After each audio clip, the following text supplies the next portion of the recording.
Singapore தமிழன் நேயர்களுக்கு வணக்கம். நேற்று நடந்த இந்தியா மற்றும் நியூசிலாந்து அணிகளுக்கு இடையேயான 4வது டி20 போட்டியில் இந்திய அணி டாஸை வென்று முதலில் பந்துவீச்சை தேர்வு செய்தது. அதனால் முதலில் பேட்டிங் செய்ய வந்த நியூசிலாந்து அணி ஆரம்ப முதல் அதிரடியாக விளையாடி ரன்கள் சேர்த்தது. அந்த அணியின் கான்வே மற்றும் டீம் சல்பேட் இருவரும் இணைந்து ஆரம்பம் முதலே அதிரடி காட்டி வந்தனர்.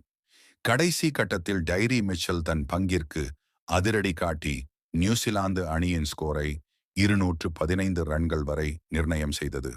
அதனால் இந்திய அணிக்கு 216 ரன்கள் டார்கெட் ஆக செட் செய்தது. அடுத்ததாக களம் இறங்கிய இந்திய அணியின் துவக்க ஆட்டக்காரர் அபிஷேக் சர்மா மற்றும் சஞ்சீவ் சாம்சன் இருவரும் சேர்ந்து ஆட்டத்தை தொடங்கியுள்ளனர். அதிர்ச்சி அளித்தது. அபிஷேக் சர்மா தான் சந்தித்த முதல் பந்திலே அவுட் ஆகி வெளியேறினார். அடுத்தடுத்து டிக்கெட் விழுந்து கொண்டே இருக்க இந்திய அணி சர்வை நோக்கி நகர்ந்து கொண்டிருந்தது. கடைசி கட்டத்தில் சிவன் துபாய் தனது சரவெடியான அதிரடியை காட்டி நியூசிலாந்து பவலர்களை பந்தாடினார்.